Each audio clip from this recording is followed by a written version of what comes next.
ਸਤਿ ਸ਼੍ਰੀ ਅਕਾਲ ਜੀ, ਤੁਸੀਂ ਵੇਖ ਰਹੇ ਹੋ ਪੰਜਾਬ ਮੇਲ USA TV। ਮੈਂ ਹਾਂ ਕਮਲਪ੍ਰੀਤ ਸਿੰਘ ਤੇ ਲੈ ਕੇ ਹਾਜ਼ਰ ਹਾਂ ਦੁਨੀਆ ਭਰ ਦੀਆਂ ਚੋਣਵੀਆਂ ਖਬਰਾਂ। ਪੰਜਾਬ ਮੇਲ ਖਬਰਾਂ ਦੇ ਸਪਾਂਸਰ ਨੇ real estate broker Mohan Cheema, real estate ਦੀ ਦੁਨੀਆ ਦਾ ਮੰਨਿਆ ਪਰਮੰਨਿਆ ਨਾਂ। ਅਮਰੀਕਾ ਨੇ ਕੋਰੋਨਾ ਟੀਕਾਕਰਨ ਵਿੱਚ 100 ਮਿਲੀਅਨ ਖੁਰਾਕਾਂ ਦਾ ਅੰਕੜਾ ਕੀਤਾ ਪਾਰ। ਟਰੰਪ शासन दौरान H1B ਵੀਜ਼ਾ ਨੂੰ ਲੈ ਕੇ ਦਰਜ ਇਤਰਾਜ਼ਾਂ ਤੇ ਬਾਈਡਨ ਪ੍ਰਸ਼ਾਸਨ ਮੁੜ ਕਰੇਗਾ ਵਿਚਾਰ। ਕੈਨੇਡਾ 'ਚ ਤਿਰੰਗਾ ਕਾਰ ਰੈਲੀ ਦੌਰਾਨ ਹੋਈ ਹਿੰਸਾ ਦੇ ਮਾਮਲੇ 'ਚ ਜਗਮੀਤ ਸਿੰਘ ਦਾ ਰਿਸ਼ਤੇਦਾਰ ਗ੍ਰਿਫਤਾਰ। ਜਾਰਜ ਫਲਾਇਡ ਦਾ ਪਰਿਵਾਰ $2.7 ਕਰੋੜ ਦੇ ਸਮਝੌਤੇ ਤੇ ਸਹਿਮਤ। ਸ਼੍ਰੀਲੰਕਾ ਨੇ ਲਾਈ ਬੁਰਕੇ ਤੇ ਪਾਬੰਦੀ। 14 ਮਾਰਚ ਨੂੰ ਅਮਰੀਕਾ ਅਤੇ ਕੈਨੇਡਾ 'ਚ ਹੋਵੇਗੀ ਸਮੇਂ ਦੀ ਤਬਦੀਲੀ। ਡੈਨਵਰ 'ਚ ਭਿਆਨਕ ਬਰਫੀਲੇ ਤੂਫਾਨ ਕਾਰਨ 2000 ਉਡਾਨਾਂ ਰੱਦ, ਸੜਕਾਂ ਬੰਦ ਹੋਣ ਦਾ ਖਦਸ਼ਾ। महंगाई ਨੂੰ ਲੈ ਕੇ ਰਾਹੁਲ ਗਾਂਧੀ ਦਾ ਟਵੀਟ। PM ਮੋਦੀ ਦਾ ਇੱਕ ਹੀ ਕਾਇਦਾ, ਦੇਸ਼ ਫੂਕ ਕੇ ਦੋਸਤਾਂ ਦਾ ਫਾਇਦਾ। ਪੱਛਮੀ ਬੰਗਾਲ ਚੋਣਾਂ 'ਚ ਦੀਦੀ ਦੀ ਹੁੰਕਾਰ, ਅੱਜ ਵੀਲ ਚੇਅਰ ਤੇ ਕਰੇਗੀ ਚੋਣ ਪ੍ਰਚਾਰ। ਅਤੇ ਕਿਸਾਨ ਮਹਾਪੰਚਾਇਤ 'ਚ ਬੋਲੇ ਟਕੈਤ, ਮੈਂ ਕਿਸੇ ਵਿਸ਼ੇਸ਼ ਪਾਰਟੀ ਲਈ ਵੋਟ ਮੰਗਣ ਨਹੀਂ ਆਇਆ। ਤੇ ਹੁਣ ਖਬਰਾਂ ਵਿਸਥਾਰ ਨਾਲ।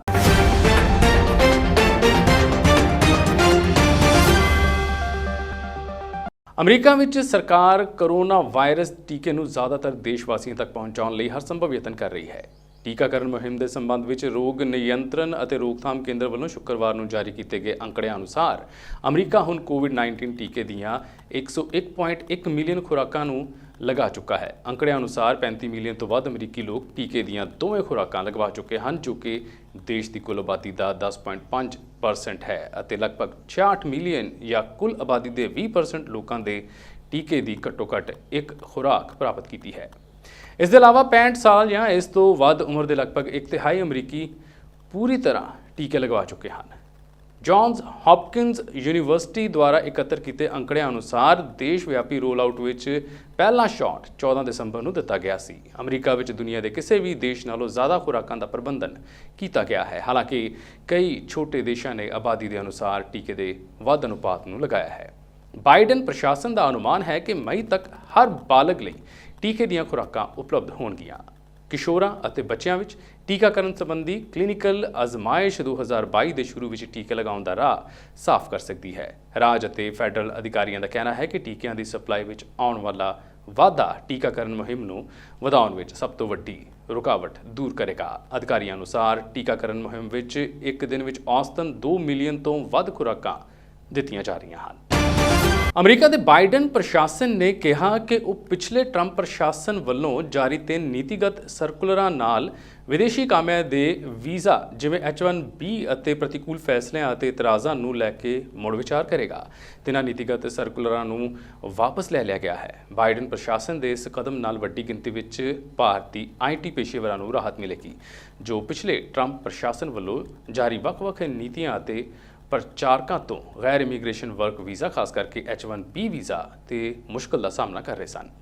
ਅਮਰੀਕੀ ਨਾਗਰਿਕ ਅਤੇ ਇਮੀਗ੍ਰੇਸ਼ਨ ਸਰਵਿਸ ਨੇ ਸ਼ੁੱਕਰਵਾਰ ਨੂੰ ਐਲਾਨ ਕੀਤਾ ਕਿ ਉਹ ਗੈਰ ਪ੍ਰਵਾਸੀ ਮਜ਼ਦੂਰਾਂ ਦੀ ਪਟੀਸ਼ਨ ਫਾਰਮ I-129 ਨੂੰ ਦੁਬਾਰਾ ਖੋਲ੍ਹ ਸਕਦੀ ਹੈ ਅਤੇ ਜਾਂ ਪ੍ਰਤੀਕੂਲ ਫੈਸਲੇ ਤੇ ਮੁੜ ਵਿਚਾਰ ਕਰ ਸਕਦੀ ਹੈ, ਜੋ 3 ਵਾਪਸ ਲਏ ਗਏ ਸਰਕੂਲਰਾਂ ਤੇ ਆਧਾਰਿਤ ਹੈ। USCIS ਨੇ ਕਿਹਾ ਕਿ ਆਮ ਤੌਰ ਤੇ ਉਹ ਪਟੀਸ਼ਨ ਨੂੰ ਦੁਬਾਰਾ ਖੋਲ੍ਹਣ ਦਾ ਵਿਸ਼ੇਸ਼ ਅਧਿਕਾਰ ਦਾ ਇਸਤੇਮਾਲ ਉਦੋਂ ਕਰਦੀ ਹੈ ਜਦੋਂ ਫੈਸਲੇ ਦੇ 30 ਦਿਨ ਦੇ ਬਾਅਦ ਬੇਨਤੀ ਕੀਤੀ ਜਾਂਦੀ ਹੈ ਜਾਂ ਇਸ ਨੂੰ ਮੰਨਣਯੋਗ ਬੇਨਤੀ ਦੀ ਮਿਆਦ ਖਤਮ ਹੋਣ ਤੋਂ ਪਹਿਲਾਂ ਜਾਂ ਲੇਬਰ ਆਧਾਰਿਤ ਅਰਜ਼ੀ ਦੇ ਤੌਰ ਤੇ ਜੋ ਵੀ ਪਹਿਲਾਂ ਦਾਖਲ ਕੀਤਾ ਜਾਂਦਾ ਹੈ ਅਤੇ ਫੈਸਲਾ H1B ਵੀਜ਼ਾ ਤੇ ਵਾਪਸ ਲਏ ਗਏ 3 ਸਰਕੂਲਰਾਂ ਦੇ ਮਾਮਲੇ ਵਿੱਚ ਇੱਕ ਜਾਂ ਉਸ ਤੋਂ ਜ਼ਿਆਦਾ ਨੀਤੀਆਂ ਤੇ ਆਧਾਰਿਤ ਹੋਵੇ। ਕੈਨੇਡਾ ਦੀ ਪੁਲਿਸ ਨੇ ਗ੍ਰੇਟਰ ਟੋਰਾਂਟੋ ਏਰੀਏ ਵਿੱਚ ਆਯੋਜਿਤ ਤਿਰੰਗਾ ਕਾਰ ਰੈਲੀ ਦੌਰਾਨ ਹੋਈ ਹਿੰਸਾ ਦੇ ਮਾਮਲੇ ਵਿੱਚ ਜੋਧਵੀਰ ਧਾਲੀਵਾਲ ਨਾਂ ਦੇ ਇੱਕ ਵਿਅਕਤੀ ਨੂੰ ਗ੍ਰਿਫਤਾਰ ਕਰ ਲਿਆ ਹੈ। ਕੈਨੇਡਾ ਦੀ ਅੰਗਰੇਜ਼ੀ ਅਖਬਾਰ ਨੈਸ਼ਨਲ ਪੋਸਟ ਮੁਤਾਬਕ ਜੋਧਵੀਰ ਨਿਊ ਡੈਮੋਕ੍ਰੈਟਿਕ ਪਾਰਟੀ ਦੇ ਨੇਤਾ ਜਗਮੀਤ ਸਿੰਘ ਦਾ ਕਰੀਬੀ ਰਿਸ਼ਤੇਦਾਰ ਹੈ। ਜੋਧਵੀਰ ਤੇ ਇੱਕ ਵਿਖਾਵਾਕਾਰੀ ਨੂੰ ਧੱਕਾ ਮਾਰਨ ਦੀ ਵੀਡੀਓ ਸਾਹਮਣੇ ਆਈ ਸੀ। ਦੱਸਿਆ ਗਿਆ ਹੈ ਕਿ ਧਾਲੀਵਾਲ ਦਾ ਵਿਆਹ ਜਗਮੀਤ ਸਿੰਘ ਦੀ ਪਤਨੀ ਦੀ ਭੈਣ ਨਾਲ ਹੋਇਆ ਹੈ ਅਤੇ ਉਹ ਲਿਬਰਲ ਪਾਰਟੀ ਦੀ ਸਾਂਸਦ ਰੂਬੀ ਸਹੋਤਾ ਦਾ ਵੀ ਰਿਸ਼ਤੇਦਾਰ ਹੈ। ਇਸ ਤੋਂ ਪਹਿਲਾਂ ਬਰੈਂਪਟਨ ਦੇ 27 ਸਾਲਾ ਜਸਕਰਨ ਸਿੰਘ ਨੂੰ 5 ਮਾਰਚ ਨੂੰ ਗ੍ਰਿਫਤਾਰ ਕੀਤਾ ਗਿਆ ਸੀ। ਉਸ ਤੇ ਇੱਕ ਬੀਬੀ ਤੇ ਹਮਲਾ ਕਰਨ ਦਾ ਕੇਸ ਦਰਜ ਕੀਤਾ ਗਿਆ ਹੈ। ਇੱਥੇ ਦੱਸ ਦਈਏ ਕਿ ਭਾਰਤ ਦੀ ਬਣੀ ਕੋਵਿਡ ਵੈਕਸੀਨ ਕੈਨੇਡਾ ਪਹੁੰਚਣ ਦੀ ਖੁਸ਼ੀ ਵਿੱਚ ਤਿਰੰਗਾ ਮੈਪਲ ਕਾਰ ਰੈਲੀ ਦਾ ਆਯੋਜਨ ਕੀਤਾ ਗਿਆ ਸੀ। ਇਸ ਰੈਲੀ ਵਿੱਚ ਭਾਰਤੀ ਤਿਰੰਗੇ ਅਤੇ ਕੈਨੇਡਾ ਦੇ ਝੰਡੇ ਲੱਗੀਆਂ ਹੋਈਆਂ 350 ਕਾਰਾਂ ਸ਼ਾਮਲ ਹੋਈਆਂ ਸਨ। ਇਸ ਰੈਲੀ ਦੌਰਾਨ ਹਿੰਸਾ ਭੜਕ ਗਈ, ਜਿਸ ਦੇ ਵੀਡੀਓ ਵੀ ਮਿਲੇ ਹਨ। ਵੀਡੀਓ ਵਿੱਚ ਹਿੰਸਾ ਲਈ ਜ਼ਿੰਮੇਵਾਰ ਕੁਝ ਪ੍ਰਦਰਸ਼ਨਕਾਰੀਆਂ ਦੇ ਹੱਥਾਂ ਵਿੱਚ ਖਾਲਿਸਤਾਨੀ ਝੰਡੇ ਵੀ ਨਜ਼ਰ ਆ ਰਹੇ ਹਨ। ਪੁਲਿਸ ਹਿਰਾਸਤ 'ਚ ਸਿਆਫਾਮ ਜਾਰਜ ਫਲਾਇਡ ਨਾਂ ਦੇ ਵਿਅਕਤੀ ਦੀ ਮੌਤ ਦੇ ਮਾਮਲੇ 'ਚ ਮਿਨੀਆਪੋਲਿਸ ਸਿਟੀ ਕੌਂਸਲ ਫਲਾਇਡ ਦੇ ਪਰਿਵਾਰ ਨੂੰ $2.7 ਕਰੋੜ ਦੀ ਰਕਮ ਅਦਾ ਕਰਨ ਲਈ ਸਹਿਮਤ ਹੋਈ ਹੈ। ਕੌਂਸਲ ਦੇ ਮੈਂਬਰਾਂ ਨੇ ਮਾਮਲੇ ਸੰਬੰਧੀ ਫਲਾਇਡ ਦੇ ਪਰਿਵਾਰ ਦੇ ਨਾਗਰਿਕ ਅਧਿਕਾਰ ਦਾਅਵੇ ਦੇ ਨਿਬੇੜੇ ਲਈ ਵੱਖਰੀ ਬੈਠਕ ਕੀਤੀ ਅਤੇ ਫਿਰ ਉਹ ਸਹਿਮਤੀ ਨਾਲ ਲਏ ਫੈਸਲੇ ਦੇ ਨਾਲ ਇਸ ਦੀ ਰਕਮ ਦਾ ਐਲਾਨ ਕਰਨ ਲਈ ਅਦਾਲਤ ਵਿੱਚ ਵਾਪਸ ਆਏ। ਜ਼ਿਕਰਯੋਗ ਹੈ ਕਿ ਪਿਛਲੇ ਵਰੇ 25 ਮਈ ਨੂੰ ਇੱਕ ਤਤਕਾਲੀ ਗੋਰੇ ਅਧਿਕਾਰੀ ਡੈਰੇਕ ਚਾਉਵਿਨ ਨੇ ਲਗਭਗ 9 ਮਿੰਟ ਤੱਕ ਫਲਾਈਟ ਦੀ ਧੌਣ ਨੂੰ ਆਪਣੇ ਗੋਡੇ ਨਾਲ ਦਬ ਕੇ ਰੱਖਿਆ ਸੀ, ਜਿਸ ਮਗਰੋਂ ਉਸ ਦੀ ਮੌਤ ਹੋ ਗਈ ਸੀ। ਫਲਾਈਟ ਦੇ ਪਰਿਵਾਰ ਨੇ ਵਕੀਲ ਬੈਨ ਕ੍ਰੰਪ ਨੇ ਇਸ ਨੂੰ ਕਿਸੇ ਨਾਗਰਿਕ ਅਧਿਕਾਰ ਦਾਅਵੇ ਲਈ ਮੁਕੱਦਮੇ ਤੋਂ ਪਹਿਲਾਂ ਸਭ ਤੋਂ ਵੱਡੀ ਸਮਝੌਤਾ ਰਾਸ਼ੀ ਦੱਸਿਆ ਹੈ। ਉਹਨਾਂ ਕਿਹਾ, ਨਿਆਂ ਲਈ ਇੱਕ ਲੰਬਾ ਸਫ਼ਰ ਤੈਅ ਕੀਤਾ ਜਾਣਾ ਹੈ। ਇਹ ਨਿਆਂ ਦੀ ਦਿਸ਼ਾ 'ਚ ਚੁੱਕਿਆ ਗਿਆ ਸਿਰਫ ਇੱਕ ਕਦਮ ਹੈ। ਫਲਾਈਟ ਦੇ ਪਰਿਵਾਰ ਦੇ ਇੱਕ ਹੋਰ ਵਕੀਲ ਨੇ ਕਿਹਾ ਕਿ ਸਮਝੌਤੇ ਦੀ ਇਹ ਰਾਸ਼ੀ ਕਿਸੇ ਸਿਆਫਾਮ ਵਿਅਕਤੀ ਦੀ ਮੌਤ ਹੋਣ ਤੇ ਉਸ ਦੇ ਨਾਗਰਿਕ ਅਧਿਕਾਰਾਂ ਦਾ ਮੁਲਾਂਕਣ ਕਰਨ 'ਚ ਬਦਲਾਅ ਲਿਆਏਗੀ। ਬੁਰਕੇ ਤੇ ਪਾਬੰਦੀ ਲਾਉਣ ਵਾਲੇ ਦੇਸ਼ਾਂ ਦੀ ਸੂਚੀ 'ਚ ਹੁਣ ਸ਼੍ਰੀਲੰਕਾ ਵੀ ਸ਼ਾਮਲ ਹੋ ਗਿਆ ਹੈ। ਇਸ ਦੇਸ਼ ਦੀ ਕੈਬਨਿਟ ਨੇ ਕੱਟੜਪੰਥੀ ਧਾਰਨਾਵਾਂ ਤੇ ਰੋਕ ਲਾਉਣ ਲਈ ਬੁਰਕੇ ਤੇ ਰੋਕ ਲਾਉਣ ਦੇ ਫੈਸਲੇ ਤੇ ਮੁਹਰ ਲਗਾ ਦਿੱਤੀ। ਸ਼੍ਰੀਲੰਕਾ ਸਰਕਾਰ ਦੇ ਇੱਕ ਮੰਤਰੀ ਨੇ ਕਿਹਾ ਕਿ 1000 ਤੋਂ ਜ਼ਿਆਦਾ ਮਦਰਸਿਆਂ ਨੂੰ ਵੀ ਬੰਦ ਕਰ ਦਿੱਤਾ ਜਾਵੇਗਾ। ਲੋਕ ਸੁਰੱਖਿਆ ਮਾਮਲੇ ਦੇ ਮੰਤਰੀ ਸਰਥ ਵੀਰਾਸ਼ੇਖਰ ਨੇ ਪੱਤਰਕਾਰਾਂ ਦੇ ਨਾਲ ਗੱਲਬਾਤ ਕਰਦਿਆਂ ਕਿਹਾ ਕਿ ਸੁਰੱਖਿਆ ਦੀ ਨਜ਼ਰ ਤੋਂ ਬੁਰਕੇ ਤੇ ਪਾਬੰਦੀ ਲਾਈ ਗਈ ਹੈ। ਕੈਬਨਿਟ ਦੀ ਹੋਈ ਬੈਠਕ ਵਿੱਚ ਇਸ ਫੈਸਲੇ ਨੂੰ ਮਨਜ਼ੂਰੀ ਦਿੱਤੀ ਗਈ ਹੈ। ਉਹਨਾਂ ਕਿਹਾ ਕਿ ਸਾਡੇ ਦੇਸ਼ ਵਿੱਚ ਸ਼ੁਰੂਆਤੀ ਦਿਨਾਂ 'ਚ ਔਰਤਾਂ ਬੁਰਕਾ ਨਹੀਂ ਪਾਉਂਦੀਆਂ ਸਨ। ਇਹ ਧਾਰਮਿਕ ਕੱਟੜਪੰਥੀ ਦਾ ਪ੍ਰਤੀਕ ਹੈ ਜੋ ਕਿ ਕੁਝ ਸਮੇਂ ਤੋਂ ਹੀ ਸ਼ੁਰੂ ਹੋਇਆ ਹੈ, ਇਸ ਲਈ ਅਸੀਂ ਇਸ ਤੇ ਰੋਕ ਲਾਉਣ ਜਾ ਰਹੇ ਹਾਂ। ਵੀਰਾਸ਼ੇਖਰ ਨੇ ਦੱਸਿਆ ਕਿ ਸਰਕਾਰ 1000 ਤੋਂ ਜ਼ਿਆਦਾ ਮਦਰਸਿਆਂ ਤੇ ਵੀ ਰੋਕ ਲਾਵੇਗੀ। ਇਨ੍ਹਾਂ ਥਾਵਾਂ ਤੇ ਰਾਸ਼ਟਰੀ ਸਿੱਖਿਆ ਨੀਤੀ ਦੀ ਉਲੰਘਣਾ ਕੀਤੀ ਜਾ ਰਹੀ ਹੈ।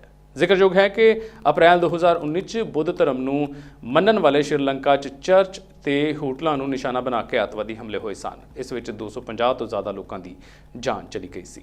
ਇਸ ਵਾਰਦਾਤ ਤੋਂ ਬਾਅਦ ਸ਼੍ਰੀਲੰਕਾ 'ਚ ਅਸਥਾਈ ਤੌਰ ਤੇ ਬੁਰਕੇ ਤੇ ਪਾਬੰਦੀ ਲਗਾ ਦਿੱਤੀ ਗਈ ਸੀ। ਇਸ ਤੋਂ ਬਾਅਦ ਨਵੰਬਰ 2019 ਦੀਆਂ ਚੋਣਾਂ ਦੌਰਾਨ ਗੋਟਾਬਾਇਆ ਰਾਜਪਕਸ਼ੇ ਰਾਸ਼ਟਰਪਤੀ ਬਣੇ। ਉਹਨਾਂ ਨੇ ਚੋਣਾਂ ਦੌਰਾਨ ਕੱਟੜਪੰਥੀ ਸੰਗਠਨਾਂ ਖਿਲਾਫ ਕਾਰਵਾਈ ਦਾ ਵਾਅਦਾ ਕੀਤਾ। ਅਮਰੀਕਾ ਅਤੇ ਕੈਨੇਡਾ ਵਿੱਚ ਹਰ ਸਾਲ 2 ਵਾਰ ਸਮੇਂ 'ਚ ਤਬਦੀਲੀ ਕੀਤੀ ਜਾਂਦੀ ਹੈ। ਪਹਿਲਾ ਮਾਰਚ ਦੇ ਦੂਸਰੇ ਐਤਵਾਰ ਨੂੰ ਅਤੇ ਦੂਸਰੀ ਵਾਰ ਨਵੰਬਰ ਦੇ ਪਹਿਲੇ ਐਤਵਾਰ ਨੂੰ। ਇੱਥੇ 1 ਘੰਟੇ ਦੇ ਸਮੇਂ ਦੀ ਤਬਦੀਲੀ ਹੁੰਦੀ ਹੈ, ਮਤਲਬ ਕਿ ਘੜੀ ਦੀਆਂ ਸੂਈਆਂ ਮਾਰਚ ਦੇ ਦੂਜੇ ਐਤਵਾਰ ਨੂੰ ਅੱਗੇ ਕਰਨੀਆਂ ਪੈਂਦੀਆਂ ਹਨ, ਜਦਕਿ ਨਵੰਬਰ ਦੇ ਪਹਿਲੇ ਐਤਵਾਰ ਨੂੰ ਇਹ 1 ਘੰਟਾ ਪਿੱਛੇ ਕਰਨੀਆਂ ਪੈਂਦੀਆਂ ਹਨ। ਇਸ ਵਾਰੀ ਸਮੇਂ ਦੀ ਤਬਦੀਲੀ 14 ਮਾਰਚ ਨੂੰ ਹੋਵੇਗੀ। ਉਸ ਦਿਨ ਸਮੂਹ ਅਮਰੀਕਾ ਅਤੇ ਕੈਨੇਡਾ ਨਿਵਾਸੀਆਂ ਨੂੰ ਆਪਣੀਆਂ ਘੜੀਆਂ ਦੀਆਂ ਸੂਈਆਂ 1 ਘੰਟਾ ਅੱਗੇ ਕਰਨੀਆਂ ਪੈਣਗੀਆਂ। ਫਰਜ਼ ਕੀਤਾ ਕਿ ਜੇਕਰ ਤੁਹਾਡੀ ਘੜੀ ਤੇ ਤੜਕੇ ਸਵੇਰ ਦੇ 4 ਵਜੇ ਹੋਏ ਹਨ ਤਾਂ ਉਸ ਨੂੰ 1 ਘੰਟੇ ਦਾ ਸਮਾਂ ਅੱਗੇ ਕਰਕੇ 5 ਵਜੇ ਤੇ ਟਾਈਮ ਸੈੱਟ ਕਰਨਾ ਪਵੇਗਾ। ਅਮਰੀਕਾ ਦੇ ਕੋਲੋਰਾਡੋ ਸੂਬੇ ਦੀ ਰਾਜਧਾਨੀ ਡੈਨਵਰ ਵਿੱਚ ਭਿਆਨਕ ਬਰਫੀਲੇ ਤੂਫਾਨ ਕਾਰਨ 2000 ਤੋਂ ਜ਼ਿਆਦਾ ਉਡਾਣਾਂ ਨੂੰ ਰੱਦ ਕੀਤਾ ਗਿਆ ਹੈ। ਰਾਸ਼ਟਰੀ ਮੌਸਮ ਸੇਵਾ ਨੇ ਸ਼ੀਤ ਤੂਫਾਨ ਦੀ ਚੇਤਾਵਨੀ ਜਾਰੀ ਕੀਤੀ ਅਤੇ ਕਿਹਾ ਕਿ ਸ਼ਨੀਵਾਰ ਦੁਪਹਿਰ ਤੋਂ ਸ਼ਨੀਵਾਰ ਰਾਤ ਤੱਕ ਡੈਨਵਰ ਵਿੱਚ 18 ਤੋਂ 24 ਇੰਚ ਬਰਫ਼ਬਾਰੀ ਹੋਣ ਅਤੇ ਚਟਾਨਾਂ ਡਿੱਗਣ ਦਾ ਖਦਸ਼ਾ ਹੈ। ਇਸ ਦੇ ਇਲਾਵਾ ਫਰੰਟ ਰੇਂਜ ਤਲਹਟੀ ਦੇ ਕੁਝ ਇਲਾਕਿਆਂ ਵਿੱਚ 30 ਇੰਚ ਤੱਕ ਬਰਫ਼ਬਾਰੀ ਹੋਣ ਦਾ ਖਦਸ਼ਾ ਹੈ। ਕੋਲੋਰਾਡੋ ਆਵਾਜਾਈ ਵਿਭਾਗ ਨੇ ਵੀ ਸੜਕਾਂ ਦੇ ਬੰਦ ਹੋਣ ਦਾ ਖਦਸ਼ਾ ਜਤਾਉਂਦੇ ਹੋਏ ਲੋਕਾਂ ਤੋਂ ਬਹੁਤ ਜ਼ਰੂਰੀ ਹੋਣ ਤੇ ਯਾਤਰਾ ਕਰਨ ਨੂੰ ਕਿਹਾ ਹੈ। ਡੈਨਵਰ ਅੰਤਰਰਾਸ਼ਟਰੀ ਹਵਾਈ ਅੱਡੇ ਦੇ ਬੁਲਾਰੇ ਐਮਿਲੀ ਵਿਲੀਅਮਜ਼ ਨੇ ਦੱਸਿਆ ਕਿ ਸ਼ਨੀਵਾਰ ਸਵੇਰੇ ਹਵਾਈ ਅੱਡੇ ਤੇ ਜ਼ਿਆਦਾ ਭੀੜ ਰਹੀ, ਪਰ ਦਿਨ ਵਿੱਚ ਕਰੀਬ 750 ਉਡਾਣਾਂ ਰੱਦ ਕੀਤੀਆਂ ਗਈਆਂ ਅਤੇ ਐਤਵਾਰ ਲਈ ਵੀ ਕਰੀਬ 1300 ਉਡਾਣਾਂ ਰੱਦ ਕੀਤੀਆਂ ਗਈਆਂ ਹਨ। ਅੱਜ ਸਵੇਰ ਤੋਂ ਪੱਛਮੀ ਆਸਟ੍ਰੇਲੀਆ ਅੰਦਰ ਰਾਜ ਪੱਧਰੀ ਚੋਣਾਂ ਲਈ ਵੋਟਾਂ ਪੈਣੀਆਂ ਸ਼ੁਰੂ ਹੋ ਗਈਆਂ ਸਨ। ਸੂਬਾ ਪ੍ਰੀਮੀਅਰ ਮਾਰਕ ਮੈਕਗੋਵਨ ਨੇ ਕਿਹਾ ਹੈ ਕਿ ਉਹਨਾਂ ਦੀ ਪਾਰਟੀ ਪੂਰਨ ਅਤੇ ਹੁੰਜਾ ਫੇਰੂ ਜਿੱਤ ਪ੍ਰਾਪਤ ਕਰੇਗੀ ਅਤੇ ਵਿਰੋਧੀ ਧਿਰ ਦਾ ਸਫਾਇਆ ਹੋ ਜਾਵੇਗਾ ਅਤੇ ਲੇਬਰ ਸਰਕਾਰ ਆਪਣੀ ਦੂਸਰੀ ਪਾਰੀ ਖੇਡਣ ਲਈ ਤਿਆਰ ਖੜੀ ਹੈ। ਰਾਜ ਦੇ 700 ਪੋਲਿੰਗ ਬੂਥਾਂ ਸਟੇਸ਼ਨਾਂ ਤੇ ਅੱਜ ਸਵੇਰ ਤੋਂ ਹੀ VOTING ਸ਼ੁਰੂ ਹੋ ਚੁੱਕੀ ਹੈ ਤੇ ਇਹ ਸਿਲਸਿਲਾ ਸ਼ਾਮ ਦੇ 6 ਵਜੇ ਤੱਕ ਚੱਲੇਗਾ। ਜ਼ਿਕਰਯੋਗ ਇਹ ਵੀ ਹੈ ਕਿ 750,000 ਤੋਂ ਵੀ ਜ਼ਿਆਦਾ ਅਜਿਹੇ ਲੋਕ ਹਨ ਜੋ ਕਿ ਵੋਟਾਂ ਦੇ ਅੱਜ ਵਾਲੇ ਦਿਨ ਤੋਂ ਪਹਿਲਾਂ ਹੀ ਆਪਣੀ ਵੋਟ ਭੁਗਤਾ ਚੁੱਕੇ ਹਨ। ਦ ਵੀਕਐਂਡ ਆਸਟ੍ਰੇਲੀਅਨ ਨਿਊਜ਼ਪੇਪਰ ਨੇ ਵੀ ਲੇਬਰ ਪਾਰਟੀ ਦੀ ਵੱਡੀ ਜਿੱਤ ਆਪਣੇ ਇੱਕ ਸਰਵੇਖਣ ਮੁਤਾਬਕ ਦਰਸਾਈ ਹੈ ਅਤੇ 66 ਤੋਂ 34 ਦੀ ਦਰ ਨਾਲ ਲੇਬਰ ਪਾਰਟੀ ਦੀ ਵੱਡੀ ਜਿੱਤ ਦਾ ਅੰਦਾਜ਼ਾ ਜਤਾਇਆ ਹੈ। ਉਹਨਾਂ ਇਹ ਵੀ ਅੰਦਾਜ਼ਾ ਜਤਾਇਆ ਹੈ ਕਿ ਵਿਰੋਧੀ ਧਿਰ ਦੇ ਨੇਤਾ ਜੈਕ ਕਿਰਕਪ ਦੀ ਸੀਟ ਤੇ ਵੀ ਪੂਰਾ ਜੋਖਮ ਬਰਕਰਾਰ ਹੈ ਅਤੇ ਜੇਕਰ ਉਹ ਇਹ ਸੀਟ ਹਾਰ ਜਾਂਦੇ ਹਨ ਤਾਂ ਪਾਰਟੀ ਲਈ 1930 ਤੋਂ ਬਾਅਦ ਇਹ ਪਹਿਲੀ ਹਾਰ ਹੋਵੇਗੀ। 34 ਸਾਲਾਂ ਦੇ ਇਸ ਲੀਡਰ ਨੇ ਡਾਵਿਸਵਿਲੇ ਤੋਂ ਆਪਣੀ ਸੀਟ ਮਹਿਜ਼ 0.8% ਦੇ ਫਾਸਲੇ ਨਾਲ ਹੀ ਬਚਾ ਕੇ ਰੱਖੀ ਹੋਈ ਸੀ ਅਤੇ ਉਹਨਾਂ ਐਲਾਨ ਵੀ ਕੀਤਾ ਹੈ ਕਿ ਜੇਕਰ ਉਹ ਹਾਰ ਗਏ ਤਾਂ ਫਿਰ ਰਾਜਨੀਤੀ ਹੀ ਛੱਡ ਦੇਣਗੇ, ਜਦਕਿ ਲੇਬਰਾਂ ਨੂੰ ਹੁਣ ਇਹ ਸੀਟ ਵੀ ਜਿੱਤਣ ਦੀ ਪੂਰਨ ਉਮੀਦ ਹੈ। ਭਾਵੇਂ ਕੋਰੋਨਾ ਵਾਇਰਸ ਪੂਰੀ ਦੁਨੀਆ ਵਿੱਚ ਤਬਾਹੀ ਮਚਾ ਚੁੱਕਿਆ ਹੈ, ਪਰ ਇਟਲੀ ਦੇਸ਼ ਦੇ ਵਾਸੀਆਂ ਲਈ ਇਸ ਦੀਆਂ ਯਾਦਾਂ ਕੁਝ ਅਲੱਗ ਹੀ ਹਨ। ਜਿਉਂ ਹੀ ਸਾਲ 2020 ਸ਼ੁਰੂ ਹੋਇਆ, ਉਦੋਂ ਤੋਂ ਹੀ ਸਾਲ ਦੇ ਦੂਜੇ ਮਹੀਨੇ ਫਰਵਰੀ ਵਿੱਚ ਇਟਲੀ ਦੇ ਲੋਕਾਂ ਨੂੰ ਕੋਰੋਨਾ ਵਾਇਰਸ ਦੀ ਬਿਮਾਰੀ ਨਾਲ ਸਾਹਮਣਾ ਕਰਨਾ ਪਿਆ। ਚੀਨ ਦੇ ਸ਼ਹਿਰ ਵੁਹਾਨ ਤੋਂ ਸ਼ੁਰੂ ਹੋਇਆ ਕੋਰੋਨਾ ਵਾਇਰਸ ਇਟਲੀ ਵਿੱਚ ਜਦੋਂ ਪਹੁੰਚਿਆ, ਉਦੋਂ ਨਾ ਤਾਂ ਇਸ ਸੰਬੰਧੀ ਲੋਕਾਂ ਨੂੰ ਬਹੁਤ ਹੀ ਜਾਣਕਾਰੀ ਸੀ ਅਤੇ ਨਾ ਹੀ ਇਸ ਤੋਂ ਬਚਣ ਦੇ ਲਈ ਕੋਈ ਠੋਸ ਰਸਤਾ ਸੀ, ਜਿਸ ਕਰਕੇ ਇਟਲੀ ਵਿੱਚ ਇਸ ਬਿਮਾਰੀ ਨਾਲ ਕਾਫੀ ਜ਼ਿਆਦਾ ਲੋਕਾਂ ਨੂੰ ਜਾਨੀ ਤੇ ਮਾਲੀ ਨੁਕਸਾਨ ਹੋਇਆ। ਇਟਲੀ ਦਾ ਸੂਬਾ ਲੋਮਬਾਰਦੀਆ ਸਭ ਨਾਲੋਂ ਵੱਧ ਪ੍ਰਭਾਵਿਤ ਰਿਹਾ। ਇਸ ਸੂਬੇ ਦੇ ਇੱਕ ਸ਼ਹਿਰ ਬੈਰਗਾਮੋ ਵਿੱਚ ਕੋਰੋਨਾ ਵਾਇਰਸ ਨਾਲ ਮਰਨ ਵਾਲੇ ਲੋਕਾਂ ਦੀਆਂ ਲਾਸ਼ਾਂ ਦੇ ਢੇਰ ਇੰਨੇ ਲੱਗ ਗਏ ਕਿ ਸਰਕਾਰ ਨੂੰ ਮ੍ਰਿਤਕ ਲੋਕਾਂ ਦੀਆਂ ਲਾਸ਼ਾਂ ਨੂੰ ਸਮੇਟਣ ਲਈ ਫੌਜੀ ਟਰੱਕਾਂ ਦਾ ਸਹਾਰਾ ਲੈਣਾ ਪਿਆ। 18 ਮਾਰਚ 2020 ਜਦੋਂ ਇਟਲੀ ਵਾਸੀਆਂ ਨੂੰ ਇਹ ਦਿਨ ਦੇਖਣਾ ਪਿਆ ਤਾਂ ਉਸ ਸਮੇਂ ਦੀ ਇਟਲੀ ਦੇ ਕੌਮਤੇ ਸਰਕਾਰ ਨੇ ਜੁਲਾਈ ਵਿੱਚ ਕੋਰੋਨਾ ਵਾਇਰਸ ਦੇ ਨਾਲ ਮਰਨ ਵਾਲੇ ਲੋਕਾਂ ਦੀ ਯਾਦ ਵਿੱਚ 18 ਮਾਰਚ ਨੂੰ ਨੈਸ਼ਨਲ ਡੇ ਵਜੋਂ ਮਨਾਉਣ ਲਈ ਐਲਾਨ ਕੀਤਾ ਗਿਆ। ਸਿਹਤ ਮੰਤਰੀ ਰੋਬਰਟੋ ਸਪਰੈਂਜ਼ਾ ਨੇ ਇਹ ਜਾਣਕਾਰੀ ਉਸ ਸਮੇਂ ਜਨਤਕ ਵੀ ਕੀਤੀ ਸੀ, ਜਿਸ ਨੂੰ ਪਿਛਲੇ ਦਿਨੀ ਸੰਸਦ ਵਿੱਚ ਪ੍ਰਸਤਾਵ ਲਿਆ ਕੇ ਪਾਸ ਕੀਤਾ ਗਿਆ ਹੈ ਕਿ ਆਏ ਸਾਲ 18 ਮਾਰਚ ਦੀ ਇਟਲੀ ਸਰਕਾਰ ਉਹਨਾਂ ਕੋਰੋਨਾ ਪੀੜਤਾਂ ਦੀ ਯਾਦ ਵਿੱਚ ਨੈਸ਼ਨਲ ਡੇ ਮਨਾਇਆ ਕਰੇਗੀ, ਜਿਸ ਦਾ ਉਦੇਸ਼ ਉਹਨਾਂ ਸਾਰੇ ਲੋਕਾਂ ਦੀ ਯਾਦ ਨੂੰ ਸੰਭਾਲਣਾ ਅਤੇ ਨਵੀਨੀਕਰਨ ਕਰਨਾ ਹੈ ਜੋ ਇਸ ਮਹਾਮਾਰੀ ਦੇ ਨਤੀਜੇ ਵਜੋਂ ਮਰ ਚੁੱਕੇ ਹਨ। ਦਿਵਸ ਦੇ ਸੰਬੰਧ ਵਿੱਚ ਇਹ ਜੋੜਿਆ ਜਾਂਦਾ ਹੈ ਖੋਜ ਲਈ ਜਸ਼ਨ, ਜਾਣਕਾਰੀ ਅਤੇ ਆਰਥਿਕ ਸਹਾਇਤਾ ਦੀਆਂ ਗਤੀਵਿਧੀਆਂ ਹੋਣਗੀਆਂ ਅਤੇ ਨਾਲ ਹੀ ਰਾਸ਼ਟਰੀ ਅਤੇ ਖੇਤਰੀ ਪਬਲਿਕ ਟੈਲੀਵਿਜ਼ਨ ਪ੍ਰੋਗਰਾਮਿੰਗ ਦੇ ਪ੍ਰਸੰਗ ਵਿੱਚ ਵਿਸ਼ੇ ਤੇ ਲੋੜੀਂਦੀਆਂ ਥਾਵਾਂ ਤੇ ਸ਼ਾਮਲ ਹੋਣ। ਕੋਰੋਨਾ ਵਾਇਰਸ ਦੇ ਲਗਾਤਾਰ ਵੱਧ ਰਹੇ ਕੇਸਾਂ ਨੂੰ ਧਿਆਨ ਵਿੱਚ ਰੱਖਦੇ ਹੋਏ ਇਟਲੀ ਦੀ ਸਰਕਾਰ ਵੱਲੋਂ ਫਿਰ ਤੋਂ ਦੇਸ਼ ਅੰਦਰ ਤਾਲਾਬੰਦੀ ਲਗਾਉਣ ਦਾ ਐਲਾਨ ਕਰ ਦਿੱਤਾ ਗਿਆ ਹੈ। ਇਟਲੀ ਦੇ ਅੱਧੇ ਤੋਂ ਵੱਧ ਇਲਾਕਿਆਂ ਅੰਦਰ ਸੋਮਵਾਰ ਭਾਵ 15 ਮਾਰਚ ਤੋਂ ਸਾਰੇ ਸਕੂਲ, ਦੁਕਾਨਾਂ ਅਤੇ ਰੈਸਟੋਰੈਂਟ ਬੰਦ ਰਹਿਣਗੇ। ਇਸ ਸੰਬੰਧੀ ਐਲਾਨ ਕਰਦਿਆਂ ਇਟਲੀ ਦੇ ਪ੍ਰਧਾਨ ਮੰਤਰੀ ਮਾਰੀਓ ਡਰੈਗੀ ਨੇ ਲੋਕਾਂ ਨੂੰ ਕੋਰੋਨਾ ਵਾਇਰਸ ਦੇ ਪ੍ਰਸਾਰ ਦੀ ਨਵੀਂ ਲਹਿਰ ਦੀ ਚੇਤਾਵਨੀ ਵੀ ਦਿੱਤੀ ਹੈ। ਇਸ ਦੇ ਨਾਲ ਹੀ ਦੱਸ ਦਈਏ ਕਿ ਮਹਾਮਾਰੀ ਦਾ ਸਾਹਮਣਾ ਕਰਨ ਵਾਲਾ ਪਹਿਲਾ ਯੂਰਪੀਅਨ ਦੇਸ਼ ਬਣਨ ਤੋਂ ਠੀਕ 1 ਸਾਲ ਬਾਅਦ ਇਟਲੀ ਇੱਕ ਵਾਰ ਫਿਰ ਕੋਰੋਨਾ ਵਾਇਰਸ ਦੇ ਵੱਧਦੇ ਮਾਮਲਿਆਂ ਦਾ ਸਾਹਮਣਾ ਕਰ ਰਿਹਾ ਹੈ। ਬੀਤੇ 6 ਹਫ਼ਤਿਆਂ ਤੋਂ ਇਟਲੀ 'ਚ ਰੋਜ਼ਾਨਾ 25,000 ਤੋਂ ਵੱਧ ਕੋਰੋਨਾ ਵਾਇਰਸ ਦੇ ਮਾਮਲੇ ਸਾਹਮਣੇ ਆ ਰਹੇ ਹਨ। ਇਟਲੀ ਵੱਲੋਂ ਜਿਨ੍ਹਾਂ ਇਲਾਕਿਆਂ ਅੰਦਰ ਤਾਲਾਬੰਦੀ ਲਗਾਉਣ ਦਾ ਫੈਸਲਾ ਕੀਤਾ ਗਿਆ ਹੈ, ਉਹਨਾਂ 'ਚ ਰੋਮ ਅਤੇ ਮਿਲਾਨ ਵੀ ਸ਼ਾਮਲ ਹਨ। ਰਾਜਧਾਨੀ ਰੋਮ ਨੂੰ ਰੈੱਡ ਜ਼ੋਨ ਐਲਾਨ ਦਿੱਤਾ ਗਿਆ, ਜਿਸ ਕਰਕੇ 15 ਮਾਰਚ ਤੋਂ 5 ਅਪ੍ਰੈਲ ਤੱਕ ਸਾਰੇ ਸਕੂਲ ਬੰਦ ਰਹਿਣਗੇ। ਇਹਨਾਂ ਖੇਤਰਾਂ 'ਚ ਲੋਕਾਂ ਨੂੰ ਕੰਮ, ਸਿਹਤ ਅਤੇ ਹੋਰ ਗੈਰ ਜ਼ਰੂਰੀ ਕਾਰਨਾਂ ਤੋਂ ਇਲਾਵਾ ਹੋਰ ਕਿਸੇ ਵੀ ਕੰਮ ਲਈ ਘਰੋਂ ਬਾਹਰ ਨਾ ਨਿਕਲਣ ਲਈ ਕਿਹਾ ਗਿਆ ਹੈ। ਇਹ ਤਾਂ ਹੋਈ ਇਟਲੀ ਦੀ ਗੱਲ। ਹੁਣ ਇਸ ਦੇ ਨਾਲ ਹੀ ਦੱਸ ਦਈਏ ਕਿ ਇਸ ਵੇਲੇ ਯੂਰਪ ਦੇ ਇੱਕ ਵੱਡੇ ਹਿੱਸੇ 'ਚ ਕੋਰੋਨਾ ਮਹਾਮਾਰੀ ਨੇ ਵਾਪਸੀ ਕਰ ਲਈ ਹੈ। ਜਰਮਨੀ, ਫਰਾਂਸ ਤੇ ਪੋਲੈਂਡ ਵਿੱਚ ਵੀ ਕੋਰੋਨਾ ਦਾ ਕਹਿਰ ਵਰ ਰਿਹਾ ਹੈ। ਜਰਮਨੀ ਦੇ ਪਬਲਿਕ ਹੈਲਥ ਏਜੰਸੀ ਦੇ ਮੁਖੀ ਨੇ ਚੇਤਾਵਨੀ ਜਾਰੀ ਕਰਦੇ ਹੋਏ ਕਿਹਾ ਹੈ ਕਿ ਜਰਮਨੀ 'ਚ ਕੋਰੋਨਾ ਦੀ ਤੀਜੀ ਲਹਿਰ ਸ਼ੁਰੂ ਹੋ ਚੁੱਕੀ ਹੈ। ਇਹ ਕੋਰੋਨਾ ਦੀ ਨਵੀਂ ਲਹਿਰ ਹੈ ਜੋ ਖਾਸ ਤੌਰ ਤੇ ਬੱਚਿਆਂ ਨੂੰ ਬਿਮਾਰ ਕਰ ਰਹੀ ਹੈ। ਇਸ ਦੇ ਦੂਜੇ ਪਾਸੇ ਫਰਾਂਸ ਵਿੱਚ ICU 'ਚ ਮਰੀਜ਼ਾਂ ਦੀ ਗਿਣਤੀ 4000 ਤੋਂ ਪਾਰ ਹੋ ਗਈ ਹੈ, ਜੋ ਬੀਤੇ 3 ਮਹੀਨਿਆਂ 'ਚ ਸਭ ਤੋਂ ਵੱਧ ਹੈ। ਫਰਾਂਸ ਦੇ ਕਈ ਇਲਾਕਿਆਂ 'ਚ ਰੀਜਨਲ ਲਾਕਡਾਊਨ ਲੱਗਾ ਹੋਇਆ ਹੈ। ਜੇਕਰ ਗੱਲ ਕਰੀਏ ਪੋਲੈਂਡ ਦੀ ਤਾਂ ਦੱਸ ਦਈਏ ਕਿ ਪੋਲੈਂਡ 'ਚ ਸ਼ੁੱਕਰਵਾਰ ਨੂੰ 19,000 ਤੋਂ ਵੱਧ ਮਾਮਲੇ ਦਰਜ ਕੀਤੇ ਗਏ ਹਨ, ਜੋ ਨਵੰਬਰ ਤੋਂ ਬਾਅਦ ਇੱਕ ਹੀ ਦਿਨ ਵਿੱਚ ਦਰਜ ਸਭ ਤੋਂ ਵੱਧ ਮਾਮਲੇ ਹਨ। ਕਾਂਗਰਸ ਦੇ ਸਾਬਕਾ ਪ੍ਰਧਾਨ ਰਾਹੁਲ ਗਾਂਧੀ ਨੇ ਅੱਜ ਫਿਰ ਮਹਿੰਗਾਈ ਨੂੰ ਲੈ ਕੇ ਨਰਿੰਦਰ ਮੋਦੀ ਸਰਕਾਰ ਤੇ ਹਮਲਾ ਬੋਲਿਆ। ਉਹਨਾਂ ਕਿਹਾ ਕਿ ਪ੍ਰਧਾਨ ਮੰਤਰੀ ਨਰਿੰਦਰ ਮੋਦੀ ਦਾ ਇੱਕ ਹੀ ਕਾਇਦਾ, ਦੇਸ਼ ਫੂਕ ਕੇ ਦੋਸਤਾਂ ਦਾ ਫਾਇਦਾ। ਉੱਥੇ ਹੀ ਇਸ ਤੋਂ ਇੱਕ ਦਿਨ ਪਹਿਲਾਂ ਵੀ ਰਾਹੁਲ ਗਾਂਧੀ ਨੇ ਸਵਾਲ ਕੀਤਾ ਸੀ ਕਿ ਜਦੋਂ ਕੋਰੋਨਾ ਮਹਾਮਾਰੀ ਕਾਰਨ ਹਰ ਕੋਈ ਸੰਘਰਸ਼ ਕਰਦਾ ਨਜ਼ਰ ਆ ਰਿਹਾ ਹੈ ਤਾਂ ਫਿਰ ਉਦਯੋਗਪਤੀ ਗੌਤਮ ਅਡਾਨੀ ਦੀ ਜਾਇਦਾਦ 50% ਕਿਵੇਂ ਵੱਧ ਗਈ। ਰਾਹੁਲ ਨੇ ਐਤਵਾਰ ਸਵੇਰੇ ਟਵੀਟ ਕਰਕੇ ਲਿਖਿਆ ਕਿ ਕੇਂਦਰ ਸਰਕਾਰ ਦੀ ਦੋਵੇਂ ਹੱਥਾਂ ਨਾਲ ਦਿਨ ਦਿਹਾੜੇ ਲੁੱਟ, ਗੈਸ, ਡੀਜ਼ਲ, ਪੈਟਰੋਲ ਤੇ ਜ਼ਬਰਦਸਤ ਟੈਕਸ ਵਸੂਲੀ, ਦੋਸਤਾਂ ਨੂੰ PSU, PSB ਵੇਚ ਕੇ ਜਨਤਾ ਤੋਂ ਹਿੱਸੇਦਾਰੀ, ਰੁਜ਼ਗਾਰ ਅਤੇ ਸਹੂਲਤਾਂ ਖੋਣਾ, PM ਦਾ ਇੱਕ ਹੀ ਕਾਇਦਾ, ਦੇਸ਼ ਫੂਕ ਕੇ ਦੋਸਤਾਂ ਦਾ ਫਾਇਦਾ। ਕਾਂਗਰਸ ਦੇ ਸਾਬਕਾ ਪ੍ਰਧਾਨ ਨੇ ਸ਼ਨੀਵਾਰ ਨੂੰ ਇੱਕ ਖਬਰ ਸਾਂਝੀ ਕਰਦੇ ਹੋਏ ਟਵੀਟ ਕੀਤਾ ਸੀ ਕਿ 2020 'ਚ ਤੁਹਾਡੀ ਜਾਇਦਾਦ ਕਿੰਨੀ ਵਧੀ ਜਦੋਂ ਉਹਨਾਂ ਨੇ 12 ਲੱਖ ਕਰੋੜ ਰੁਪਏ ਬਣਾਏ ਅਤੇ ਉਹਨਾਂ ਦੀ ਜਾਇਦਾਦ 50% ਵੱਧ ਗਈ ਤਾਂ ਤੁਸੀਂ ਲੋਕ ਸੰਘਰਸ਼ ਕਰ ਰਹੇ ਸੀ। ਕੀ ਤੁਸੀਂ ਦੱਸ ਸਕਦੇ ਹੋ ਕਿ ਅਜਿਹਾ ਕਿਉਂ ਹੈ? ਉਹਨਾਂ ਦੀ ਇਹ ਟਿੱਪਣੀ ਉਸ ਸਮੇਂ ਦੀ ਸੀ ਜਦੋਂ ਇੱਕ ਖਬਰ 'ਚ ਕਿਹਾ ਗਿਆ ਹੈ ਕਿ 2021 'ਚ ਅਡਾਨੀ ਦੀ ਜਾਇਦਾਦ 16.2 ਅਰਬ ਡਾਲਰ ਤੋਂ ਵੱਧ ਕੇ 50 ਅਰਬ ਡਾਲਰ ਹੋ ਗਈ। ਪੱਛਮੀ ਬੰਗਾਲ 'ਚ ਵਿਧਾਨ ਸਭਾ ਚੋਣਾਂ ਨੂੰ ਲੈ ਕੇ ਸਿਆਸੀ ਮੈਦਾਨ ਪੂਰੀ ਤਰ੍ਹਾਂ ਭਖ ਗਿਆ ਹੈ। ਪੱਛਮੀ ਬੰਗਾਲ ਦੀ ਮੁੱਖ ਮੰਤਰੀ ਅਤੇ ਤ੍ਰਿਣਮੂਲ ਕਾਂਗਰਸ ਦੀ ਮੁਖੀ ਮਮਤਾ ਬੈਨਰਜੀ ਪੈਰ ਤੇ ਸੱਟ ਲੱਗਣ ਦੇ ਬਾਵਜੂਦ ਚੋਣ ਪ੍ਰਚਾਰ ਕਰੇਗੀ। ਦੀਦੀ ਦੇ ਨਾਂ ਨਾਲ ਪ੍ਰਸਿੱਧ ਮਮਤਾ ਬੈਨਰਜੀ ਵੀਲ ਚੇਅਰ ਤੇ ਚੋਣ ਪ੍ਰਚਾਰ ਕਰਦੀ ਨਜ਼ਰ ਆਵੇਗੀ। ਮਮਤਾ ਤ੍ਰਿਣਮੂਲ ਕਾਂਗਰਸ ਦੇ ਸੰਸਦ ਮੈਂਬਰ ਅਭਿਸ਼ੇਕ ਬੈਨਰਜੀ ਨਾਲ ਰੋਡ ਸ਼ੋਅ 'ਚ ਹਿੱਸਾ ਲਵੇਗੀ। ਮਮਤਾ ਬੈਨਰਜੀ ਦਾ ਵੀਲ ਚੇਅਰ ਤੇ ਇਹ ਪਹਿਲਾ ਰੋਡ ਸ਼ੋਅ ਹੈ। ਸੂਤਰਾਂ ਮੁਤਾਬਕ ਮਮਤਾ ਬੈਨਰਜੀ ਅੱਜ ਗਾਂਧੀ ਮੂਰਤੀ ਤੋਂ ਹਾਜ਼ਰਾ ਤੱਕ ਵੀਲ ਚੇਅਰ ਤੇ ਰੋਡ ਸ਼ੋਅ ਕਰਨ ਜਾ ਰਹੀ ਹੈ। ਮਮਤਾ ਦੁਪਹਿਰ ਨੂੰ ਹਾਜ਼ਰਾ ਵਿੱਚ ਇੱਕ ਜਨਤਕ ਰੈਲੀ ਨੂੰ ਸੰਬੋਧਿਤ ਵੀ ਕਰੇਗੀ। ਦੱਸ ਦਈਏ ਕਿ ਨੰਦੀਗ੍ਰਾਮ ਹਾਦਸੇ ਮਗਰੋਂ ਮਮਤਾ ਬੈਨਰਜੀ ਦਾ ਇਹ ਪਹਿਲਾ ਰੋਡ ਸ਼ੋਅ ਹੈ। ਜ਼ਿਕਰਯੋਗ ਹੈ ਕਿ 10 ਮਾਰਚ ਨੂੰ ਨੰਦੀਗ੍ਰਾਮ ਵਿੱਚ ਚੋਣ ਪ੍ਰਚਾਰ ਦੇ ਸਮੇਂ ਮਮਤਾ ਬੈਨਰਜੀ ਤੇ ਕੁਝ ਲੋਕਾਂ ਵੱਲੋਂ ਹਮਲਾ ਕੀਤਾ ਗਿਆ ਸੀ, ਜਿਸ ਕਾਰਨ ਉਹ ਡਿੱਗ ਪਈ ਸੀ। ਇਸ ਕਾਰਨ ਮਮਤਾ ਦੇ ਪੈਰ, ਮੋਢੇ ਅਤੇ ਗਲ ਤੇ ਸੱਟਾਂ ਲੱਗੀਆਂ। ਫਿਲਹਾਲ ਡਾਕਟਰਾਂ ਨੇ ਮੁੱਖ ਮੰਤਰੀ ਨੂੰ ਆਰਾਮ ਕਰਨ ਦੀ ਸਲਾਹ ਦਿੱਤੀ ਹੈ, ਪਰ ਮਮਤਾ ਬੈਨਰਜੀ ਨੇ ਹਸਪਤਾਲ ਤੋਂ ਹੀ ਇੱਕ ਵੀਡੀਓ ਜਾਰੀ ਕਰਕੇ ਦੱਸਿਆ ਸੀ ਕਿ ਉਹ ਸੱਟ ਲੱਗਣ ਤੋਂ ਬਾਅਦ ਵੀ ਆਪਣਾ ਚੋਣ ਪ੍ਰਚਾਰ ਮੁਹਿੰਮ ਨਹੀਂ ਰੋਕੇਗੀ।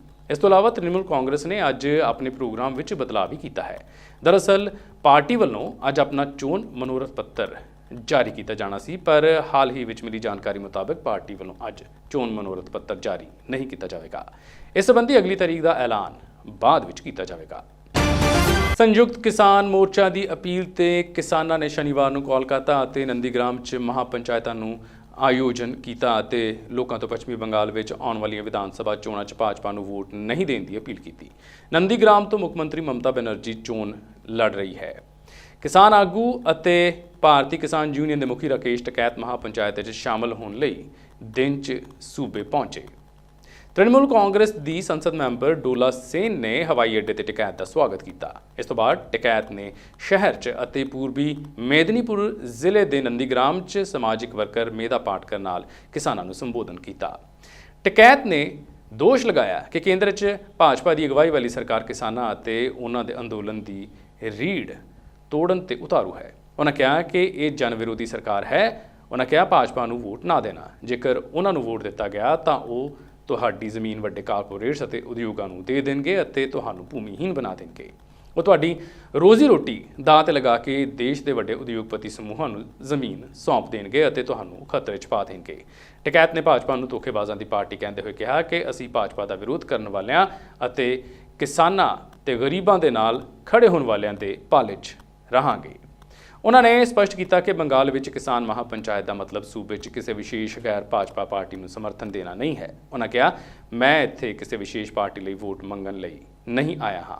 ਅਸੀਂ ਇੱਥੇ ਬੰਗਾਲ 'ਚ ਕਿਸਾਨਾਂ ਵੱਲੋਂ ਭਾਜਪਾ ਵਿਰੁੱਧ ਲੜਾਈ ਸ਼ੁਰੂ ਕਰਨ ਲਈ ਅਪੀਲ ਕਰ ਰਹੇ ਹਾਂ। ਨੰਦੀਗ੍ਰਾਮ ਦੀ ਚਰਚਾ ਕਰਦੇ ਹੋਏ ਉਹਨਾਂ ਕਿਹਾ ਕਿ ਕਿਸਾਨਾਂ ਦੇ ਅੰਦੋਲਨ ਦੀ ਇਹ ਭੂਮੀ ਕੇਂਦਰ ਦੇ ਨਵੇਂ ਖੇਤੀ ਕਾਨੂੰਨਾਂ ਵਿਰੁੱਧ ਅੰਦੋਲਨ ਨੂੰ ਇੱਕ ਨਵੀਂ ਦਿਸ਼ਾ ਦੇਵੇਗੀ।